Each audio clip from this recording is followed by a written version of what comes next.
नमस्कार दोस्तों, स्वागत है आप सबका आपके अपने चैनल स्टडी विद एचपी स्वामी पर, जहां पर आपको हर दिन हाई कोर्ट, एसएससी इत्यादि विभागों हेतु समय पर डिक्टेशन उपलब्ध करवाया जाता है। दोस्तों, आज का यह डिक्टेशन 80 शब्द प्रति मिनट स्टार्ट होगा 5 सेकंड बाद।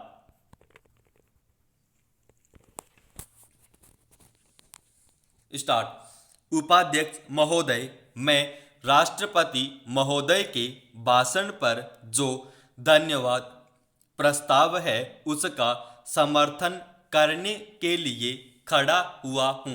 मुझे इस बात की खुशी है कि हमारी सरकार ने समाजवाद का केवल नारा ही नहीं लगाया है, बल्कि समाजवाद को मूर्त रूप देने के लिए कदम भी उठाने प्रारंभ कर दिए हैं।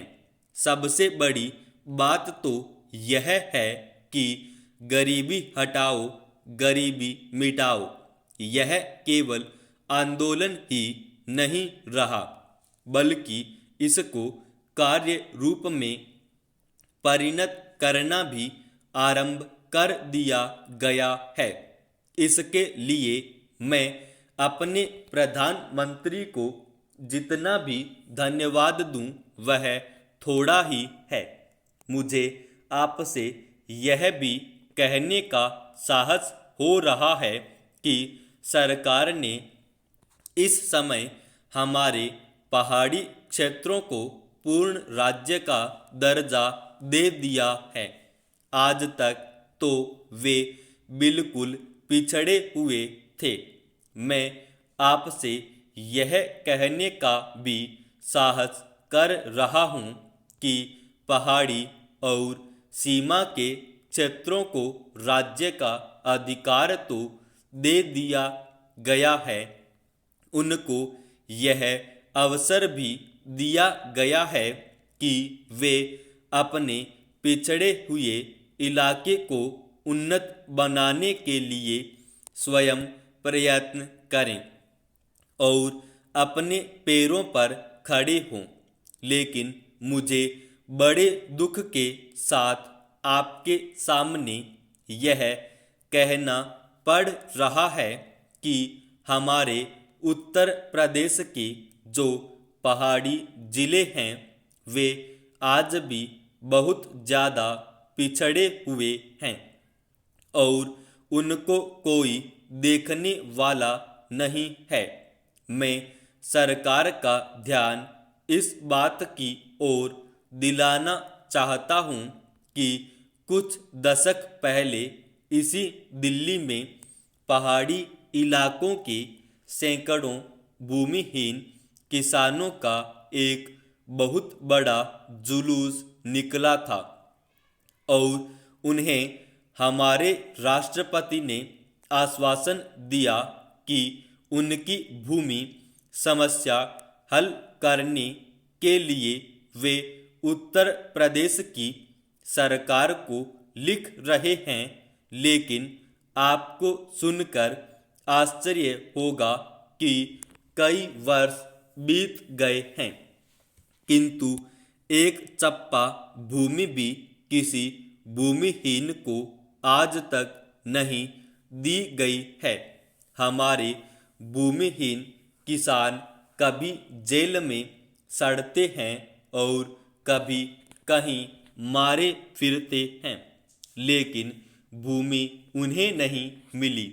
इसी प्रकार मैं आपको यह भी बता देना चाहता हूँ कि एक बार हमारे मुख्यमंत्री जी ने भी लिखा था कि हमारे उत्तर प्रदेश के जो पहाड़ी जिले हैं वे पूरी तरह से पिछड़े हुए हैं। इसके अलावा एक बार हमारे प्रधानमंत्री जब यहाँ दौरे पर आए थे तब उन्होंने एक सार्वजनिक सभा में भाषण दिया था।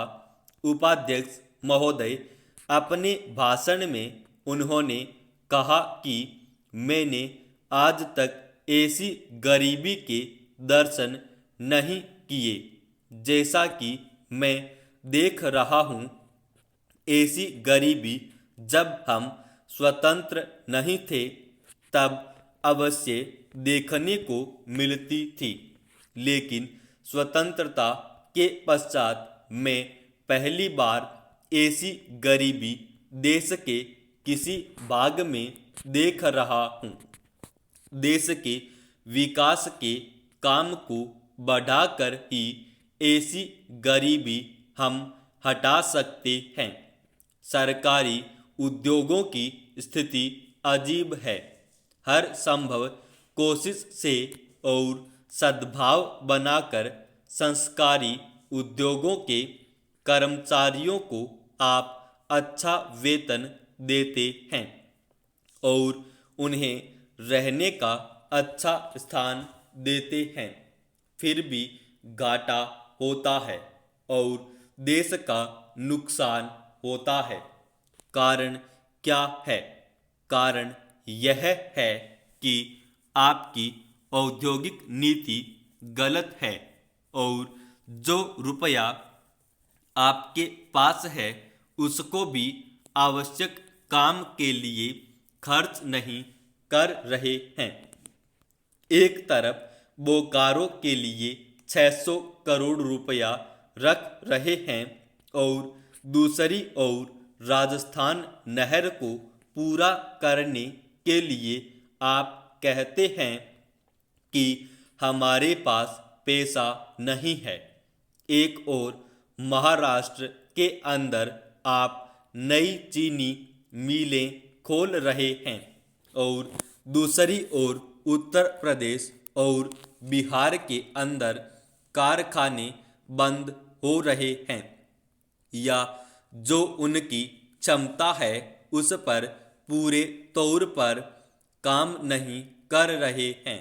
यह कोई औद्योगिक नीति नहीं है। इसलिए यह कहना ठीक नहीं है कि हमारी औद्योगिक नीति सफल हुई है।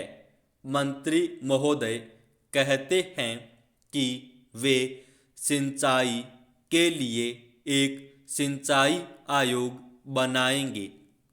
अच्छी बात है, मगर सिंचाई की क्या हालत है हमारे देश के अंदर, यह भी तो देखिए। जिस समय हमारे देश में कोसी बांध का काम शुरू हुआ था उस समय पाकिस्तान ने एक बांध पूरा कर लिया था।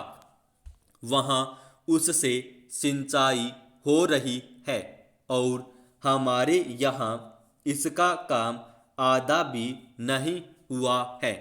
राजस्थान नहर शुरू हुए कितने वर्ष हो गए हैं, परंतु अभी भी वह बनी नहीं। हमारे यहाँ कोई ठोस तौर तरीका नहीं है। मंत्रियों और सांसदों के मकानों के लिए करोड़ों रुपए निकल सकते हैं, मगर देश के उद्योग के लिए, देश के किसान और मजदूर के लिए जो रुपया चाहिए वह नहीं मिल सकता। उसके लिए रुपया नहीं दे सकते हैं। यह कोई उद्योग नीति नहीं है, यह एक खिलवाड़ किया जा रहा है। मैं कल सदन को बतला रहा था कि कुछ सड़कें विश्व बैंक की सहायता से बनने वाली थी। समाप्त।